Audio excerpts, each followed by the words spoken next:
Y antes de empezar con la enseñanza, yo quería regalarles un proverbio también. Ese proverbio me gusta mucho y es el Proverbios 6, versículo 6 al 8. Y yo creo que todos alguna vez lo hemos escuchado porque es muy famoso. Proverbios 6, del 6 al 8. Y vamos a leerlo en la Reina Valera, por favor, Javi. Pon el versículo 6 primero y luego el 8, el 7 y el 8, ¿vale? Mira lo que dice el 6. Sí. Dice, tú, holgazán, aprende una lección de las hormigas. Aprende de lo que hacen y hazte sabio. Dice el 7, a pesar de que no tienen príncipe ni gobernador, ni líder que las haga trabajar, se esfuerzan todo el verano juntando alimento para el invierno. Y Dios hoy en la mañana me habló con este proverbios porque realmente Dios le quiere hablar a la iglesia la importancia de planificarnos, de tener una visión clara. Ninguna persona, ninguna empresa, ninguna iglesia, ningún gobierno puede salir adelante si no tiene una visión y una misión clara. Si tú vas de la vida de acuerdo a cómo te lleve el viento, cómo te lleven los amigos, cómo te lleven las situaciones, nunca vas a poder tener claro un propósito porque no sabes lo que quieres.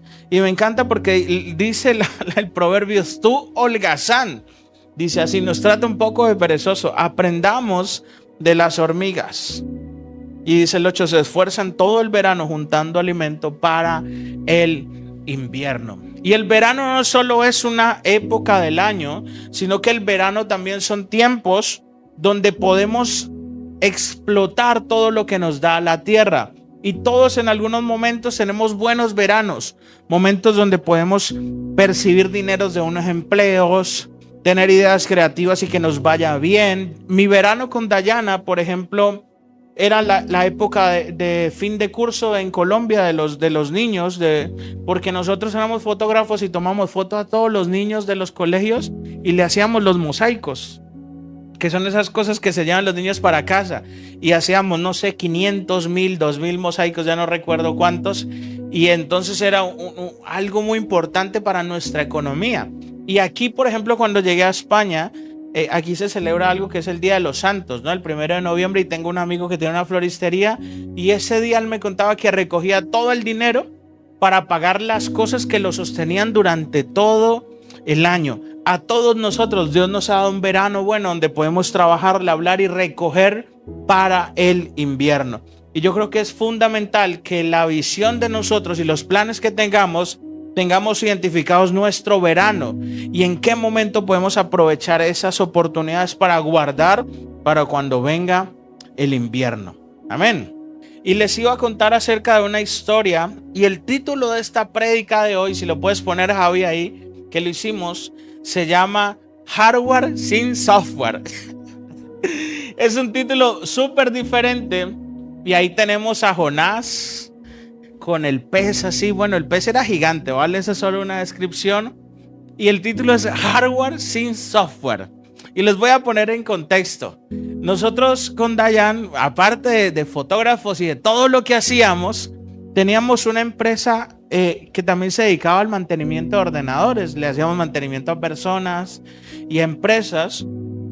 Y normalmente los ordenadores que nosotros vemos son un conjunto de chips, de memorias, de un montón de cosas, y todo eso está unido, pero para poder usarlo, para poder que salga una pantalla, requiere algo que se llama software, ¿no? Entonces el hardware es todo lo físico y el software es todo lo lógico, todo lo que está dentro que no podemos ver, pero que hace que todo eso funcione, ¿vale? ¿Y por qué yo le puse a esta prédica hoy Hardware sin Software? Y resulta que Jonás, yo creo que todos sabemos la historia de Jonás, ¿no? Es un profeta que Dios lo llama a cumplir un llamado, y en medio de ese llamado él hace todo lo contrario, y vamos a leerlo más adelante, y huye a un lugar que él no debía huir. En todo caso, era que Jonás, y si ustedes se vieron el estado de Instagram y el reel que yo subí, hablé un poco de Jonás porque era un hombre que él tenía todas las cualidades, pero no tenía la mentalidad correcta. Entonces Jonás de cierta manera era un hombre que tenía todo el hardware, todo lo físico, pero no tenía el software correcto. De hecho, en nuestros dispositivos móviles cada cierto tiempo llega una actualización, ¿no? Porque si no lo actualizamos, pues no funciona bien. Entonces es súper importante que siempre nuestro software, la mentalidad de nosotros esté en constante actualización. Si no estamos actualizados con nuestro servidor, que es Dios, ¿vale? Pues no podemos estar al día de las cosas que se enfrentan. De hecho, los ordenadores por eso tienen un antivirus y por eso el antivirus tiene que actualizarse, porque de cierta manera si tú no lo actualizas, pues entran ¿qué? Pues virus.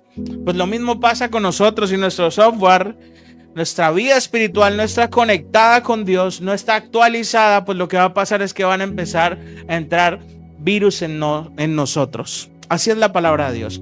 Entonces vamos a leer un poco la historia de Jonás y vamos al libro de Jonás capítulo 1 en la NTV.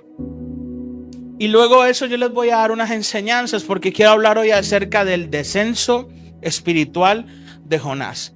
Y dice Jonás capítulo 1 en la NTV, versículo 1, dice: el Señor le dio el siguiente mensaje a Jonás, hijo de Amitai: levántate y ve a la gran ciudad de Nínive, pronuncia mi juicio contra ella, porque he visto lo perversa que es su gente. Entonces Jonás se levantó y se fue en dirección contraria para huir del Señor. Descendió al puerto de Jope, donde se encontró un barco que partía para Tarsis. Pagó su pasaje, subió a bordo y se embarcó rumbo a Tarsis con la esperanza de escapar del Señor. Ahora bien, dice el 4, el Señor le mandó un poderoso viento sobre el mar, el cual desató una violenta tempestad que amenazaba con despedazar el barco. Temiendo por sus vidas, los desesperados marineros pedían ayuda a sus dioses y lanzaban la carga por la borda para aligerar el barco. Todo esto sucedía mientras Jonás, ¿qué hacía? Dormía profundamente en la bodega del barco. Wow. ¿Qué sigue más adelante? Vamos a leerlo. Entonces, vamos a leer el 6, ¿no? Dice: así que el capitán bajó a buscarlo y dice: ¿cómo puedes dormir en medio de esta situación?, le gritó. Levántate y ora a tu Dios. Quizás nos preste atención y nos perdone la vida. Entonces la tripulación echó suertes para ver quién había ofendido a los dioses y causado tan terrible tempestad.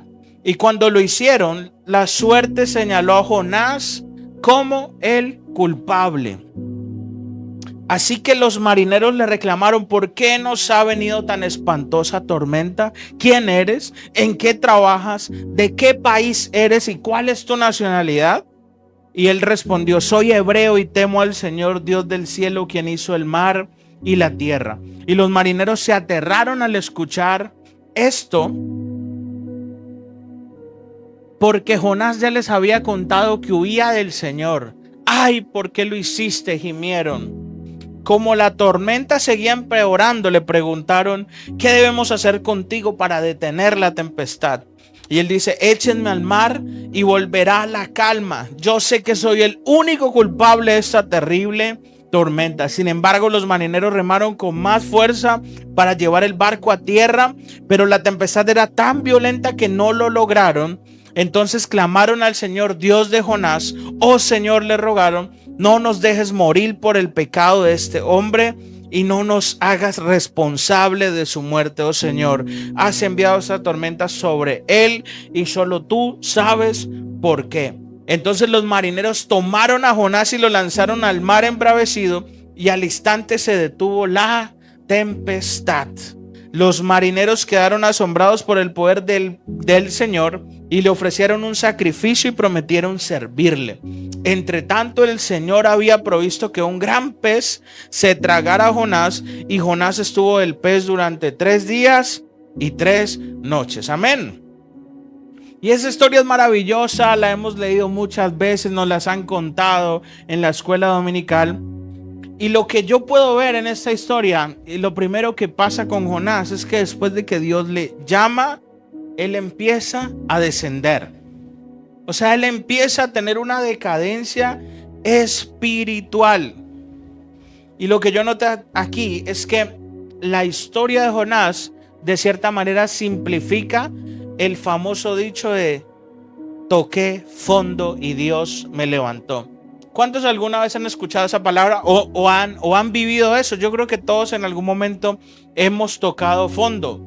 En nuestra relación, en nuestro empleo, con nuestros hijos, con nuestra vida en general. Muchas personas han caído en vicio, en adicciones y han tenido que tocar fondo.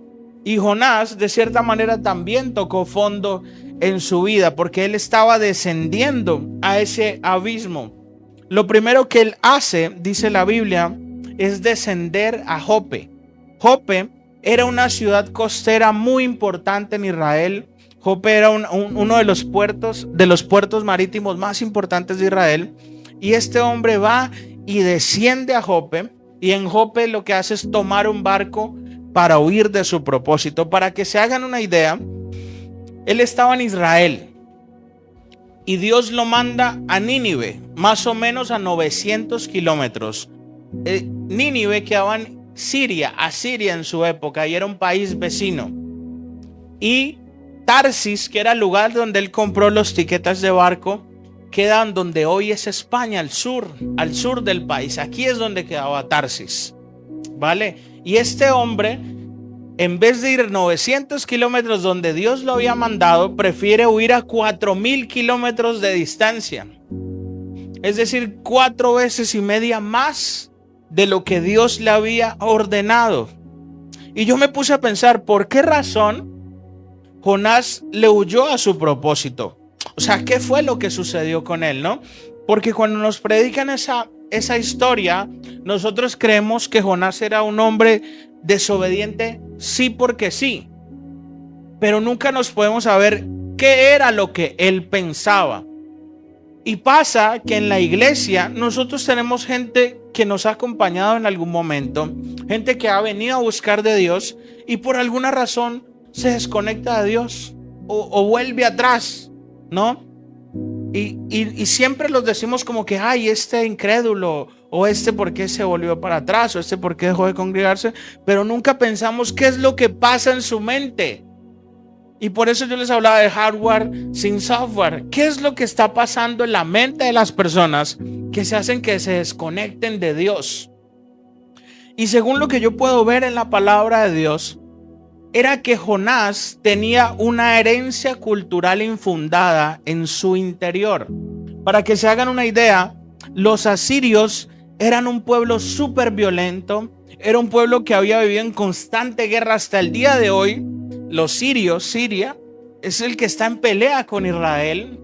Y la Biblia nos enseña y la historia nos enseña, y no lo voy a decir por las cámaras, pero básicamente esa gente era tan violenta que en los muros de las ciudades que ellos conquistaban escribían con la sangre de las personas que ellos... Ya ustedes me entienden. Esa gente era súper violenta. Los niños y las mujeres, ustedes ya saben lo que yo me refiero. Era una cosa horrible. Y hasta el día de hoy nosotros podemos ver lo que pasa con esos pueblos que odian a Israel. Son pueblos violentos, son pueblos que les da igual si sus hijos o familia fallece con tal de que hagan daño a los demás. Son pueblos que odian profundamente a Israel. Entonces Jonás tenía un preconcepto, decía, yo no puedo ir allá, y eso yo lo hago infiriendo, ¿vale? Él no quería ir allá porque él decía, ¿yo qué hago predicándole a mis enemigos? Eso es lo que yo pienso. O quizás en su mente también pasaba de que su llamado quizás era menor, porque mientras Dios usaba a todos los profetas de su época para hablarle al pueblo de Israel, Dios lo llamó a hablarle a un pueblo inferior, por decirlo de cierta manera. Y yo creo que a nosotros nos pasa que muchas veces cuando Dios hace un llamado a nuestras vidas, nosotros con el chip que tenemos y la mentalidad que tenemos menospreciamos ese llamado. ¿Por qué Dios me llamó a predicar en una iglesia más pequeña? ¿Por qué Dios me mandó a tal pueblo? Yo a veces me pongo a pensar qué valiente y qué llamado tan poderoso que tienen los pastores del río, de la zona donde yo soy, que tienen que meterse en un bote 5 o 6 horas en selva amazónica adentro para ir a predicarle a 2 personas en una comunidad indígena, en una iglesia que son 3 barracas de madera y un techo de zinc. Y Jonás, yo creo que en su mentalidad había dicho, ¿por qué los otros profetas, si son profetas, son llamados a predicarle al pueblo de Israel y yo como profeta tengo que ir a predicarle a esta gente? Lo otro también era que Jonás era un hombre muy joven.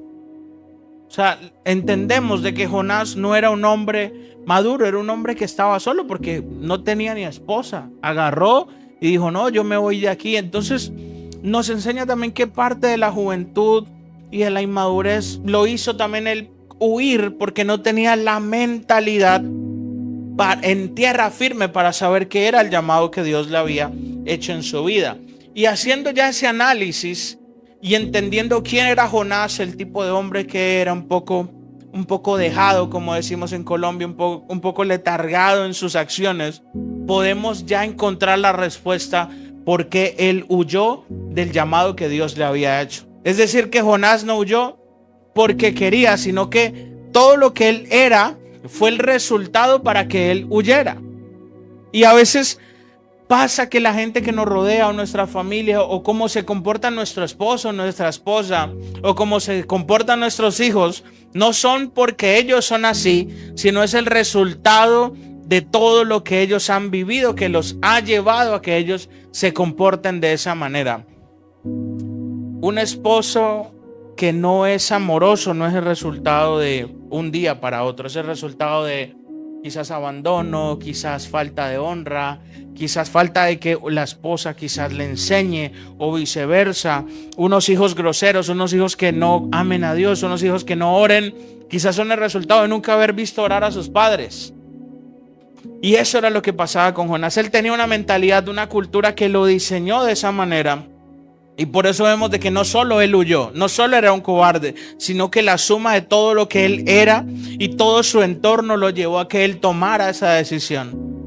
Lo segundo que podemos ver de la decadencia espiritual de Jonás es que él no solo desciende al puerto, no solo desciende a la ciudad, él no solo entra al barco, sino que lo segundo que hace él es descender a la bodega del barco.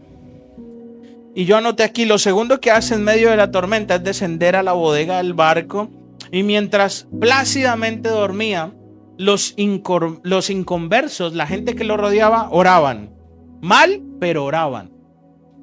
Y es increíble lo que te lleva a ti la decadencia espiritual, el desconectarte del propósito de Dios, dejar a Dios a un lado para tú huir del propósito, que hace inclusive que hagas y te comportes peor aún que la gente que no conoce a Dios. Y dice el versículo 5, Gaby, si lo puedes poner.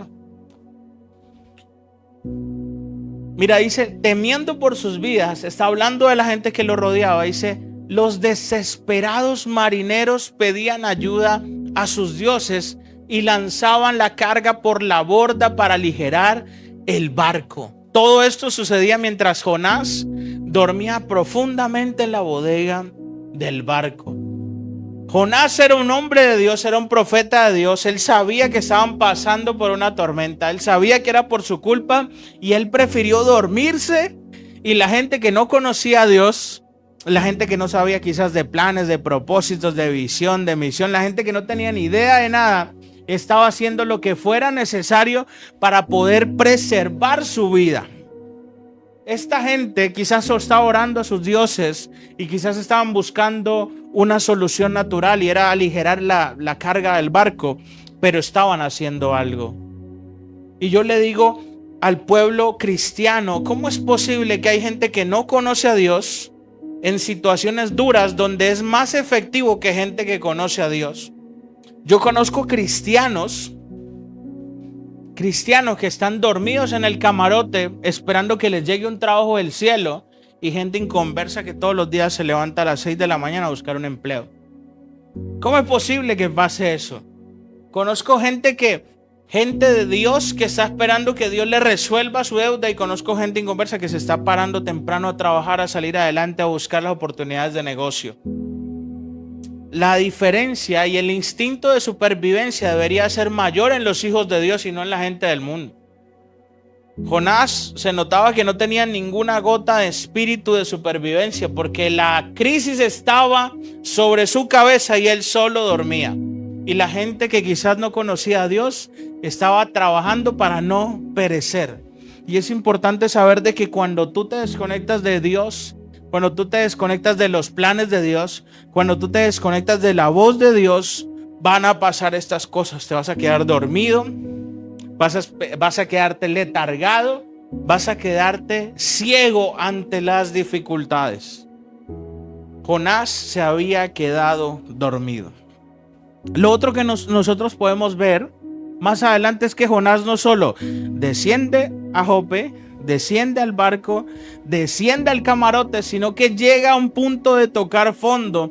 Y es que en el versículo 15 dice la Biblia que los marineros dijeron: este es el único que no ora, seguramente por este es que estamos pasando lo que estamos pasando. Entonces dice la Biblia que cogieron y echaron suertes y dijeron: a ver, el que le caiga, este es el culpable de lo que estamos pasando. Y entonces los marineros, al darse cuenta que las suertes cayeron en Jonás, lo tomaron y lo lanzaron al mar embravecido. Y al instante se detuvo la tempestad. Este hombre descendió y tocó fondo, porque directamente lo que pasó con alejarse del propósito de Dios es que lo llevó a la muerte.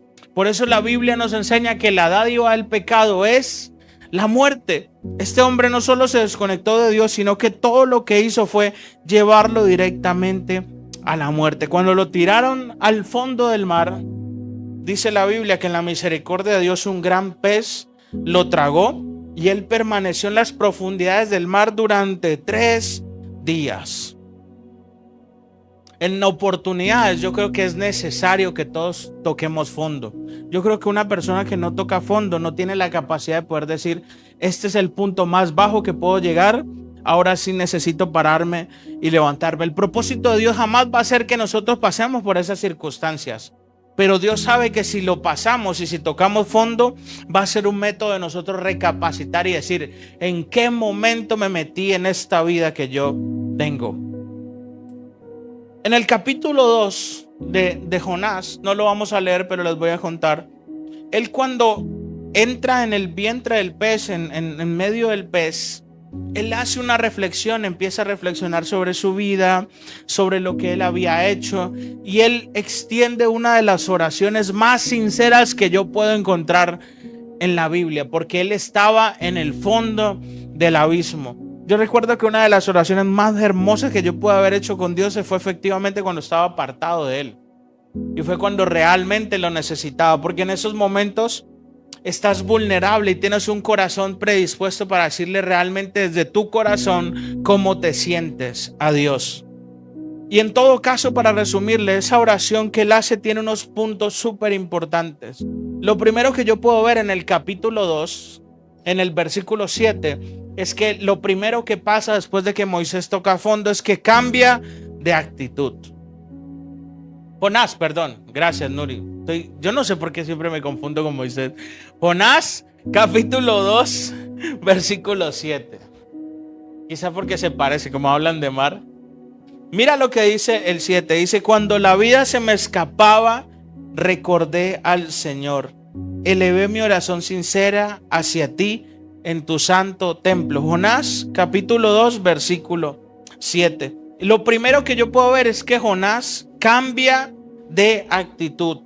Y lo primero que debemos hacer nosotros cuando tocamos fondo realmente es poder cambiar de actitud. Si yo veo y si vemos gente que cuando toca fondo no cambia de actitud, es cuando más se hunde. Lo segundo que nosotros podemos ver en el versículo 4 es que él cambia la mentalidad. No solo cambia su actitud, sino también cambia su mentalidad. Y dice el 4: entonces dije: oh Señor, me has expulsado de tu presencia y aún así volveré a mirar hacia tu santo templo. Él se dio cuenta que estaba mal y que necesitaba realmente cambiar su mentalidad. Él se dio cuenta que Dios de cierta manera usó el hecho de que él tocara a fondo para poder decirle: oye, te alejaste de mí.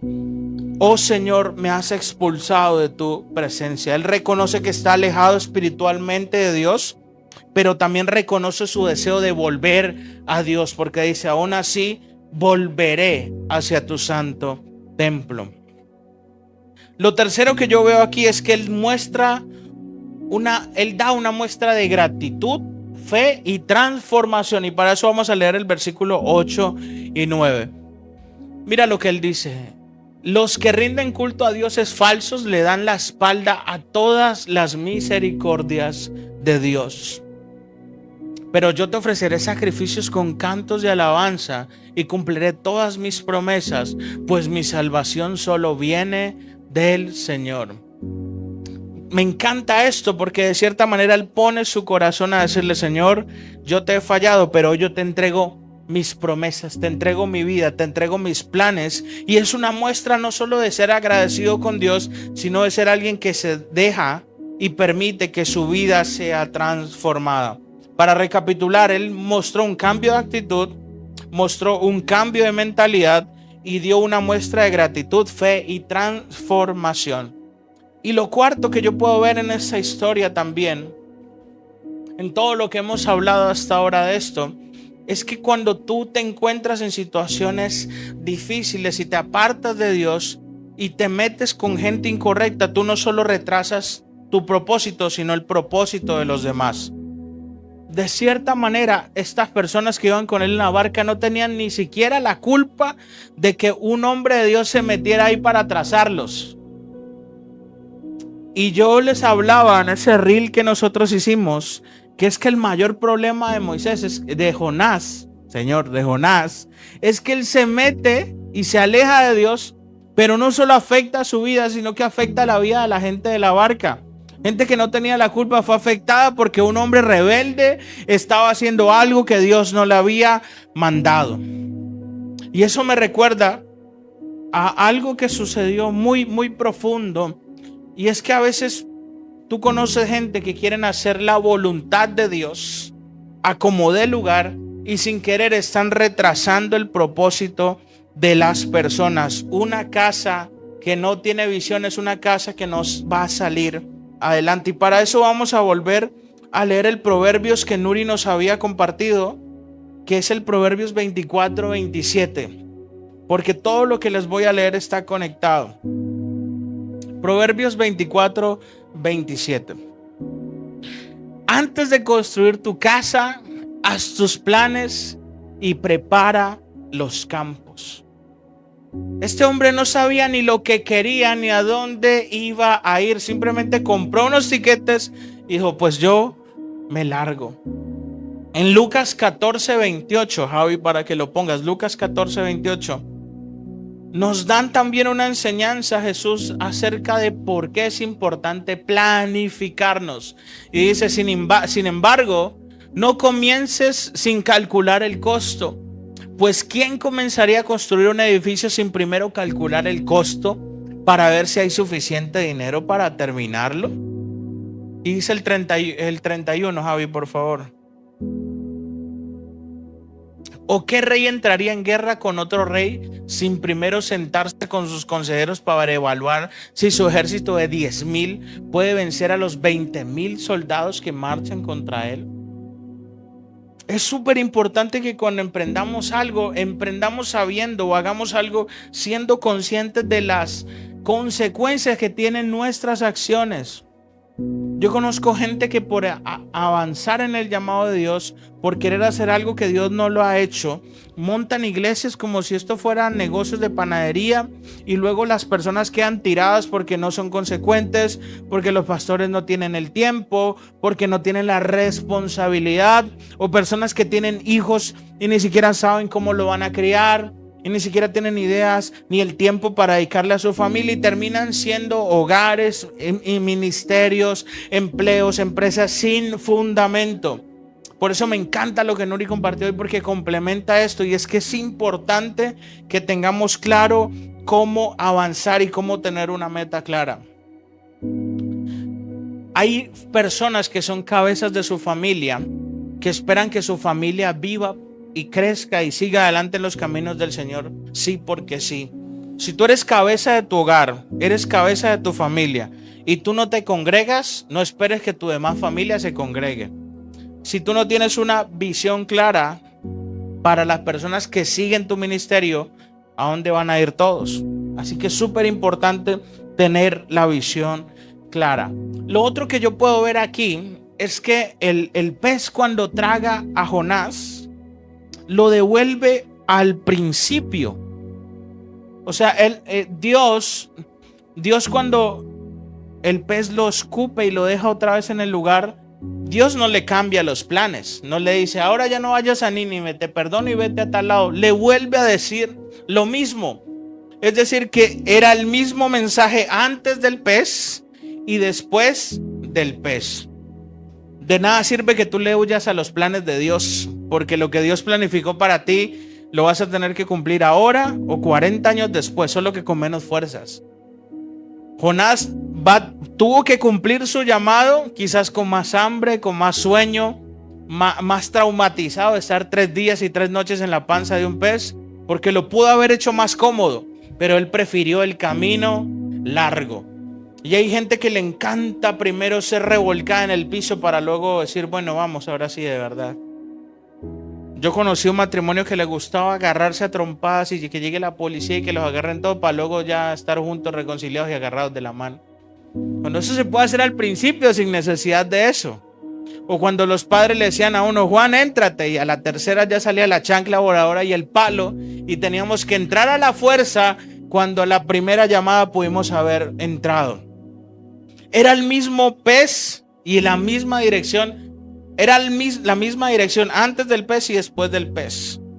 Dios es el mismo ayer, hoy y siempre. Dios no cambia sus propósitos. Dios no te va a decir hoy cásate y mañana sepárate. Amén. Hoy Dios no te va a decir hoy haz esto y el mes que viene no, ya no lo hagas. Si todo el tiempo vas a estar con la idea de que Dios me dijo que haga esto y después Dios me dijo que haga lo otro, estás poniendo palabras en la boca de Dios que Él no ha dicho. Y esto es algo que alguien necesita saber, porque hay algo que me hierve en la sangre, es escuchar gente que todo el tiempo está diciendo, Dios me dijo que haga esto, y es mentira. Te lo dijo San Benito, que quizás esté en tu mente, pero Dios no te lo dijo. Y tú escuchas gente, Dios me dijo que me fuera. Y luego cuando no te pasa, no es que Dios me dijo que me devolviera. Dios me dijo que hiciera esto, pero ahora Dios me dijo que me haga esto. Mentiras. Dios es un Dios que no cambia, que sus planes son perfectos. Los planes de Dios son perfectos. Dios jamás te va a decir, vete a tal lugar y luego te va a decir, devuélvete. Porque si Dios dijo que Él iba a hacer algo, Él lo hará. Y siempre se los he dicho, el éxito de nuestra vida no depende de las circunstancias, sino de creer el Dios que no los prometió. Y si Dios lo prometió, Él lo va a cumplir. Vamos a ir a Jonás 3, del 9 al 10, porque quiero cerrar con eso. Yo de verdad le digo a la iglesia, es importante que nosotros no huyamos de lo que Dios nos ha llamado, sino que tengamos la mentalidad correcta para decir, si Él lo prometió y si Él me dio la orden, es porque Él me va a acompañar. Y Jonás 3:9 dice lo siguiente. Les pongo en contexto. Él va y predica en Nínive, quedaba 3 días de camino. Una ciudad gigante, más o menos 140,000 habitantes tenía en esa época, era una ciudad gigante. Iba Jonás predicando, y mientras él va predicando, diciéndole a la gente que se arrepienta, que en 40 días iba a caer un gran juicio sobre ellos, hasta el propio rey, a través de su predicación, se arrepiente. Hubieron muchos profetas de Dios. Él vivió en la época de Amós, del profeta Amós, y hubieron muchos profetas que cuando predicaban, ¿saben qué hacían con ellos? Los mataban. Israel a muchos de sus profetas los terminó acabando, porque decían una verdad que les molestaba al pueblo.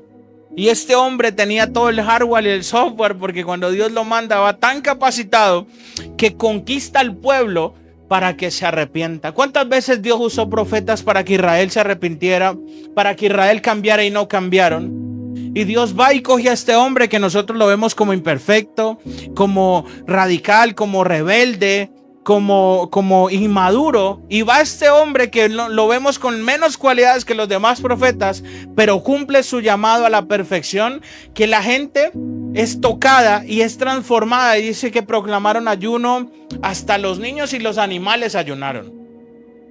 Y el ayuno conmovió al Señor. Y por eso dicen esta palabra. Dice, ¿quién sabe? Puede ser que todavía Dios cambie de parecer y contenga su ira feroz y no nos destruya. Y mira lo que dice el 10. Y cuando Dios vio lo que habían hecho y cómo habían abandonado sus malos caminos, cambió de parecer y no llevó a cabo la destrucción con que los había amenazado. A mí me encanta esto porque a pesar de nuestras debilidades, a pesar de nuestra rebeldía, a pesar de lo mal capacitados o lo bien capacitados que estemos, Dios nos dice que si Él nos llama es porque tenemos ya dentro de nosotros las cualidades para servirle.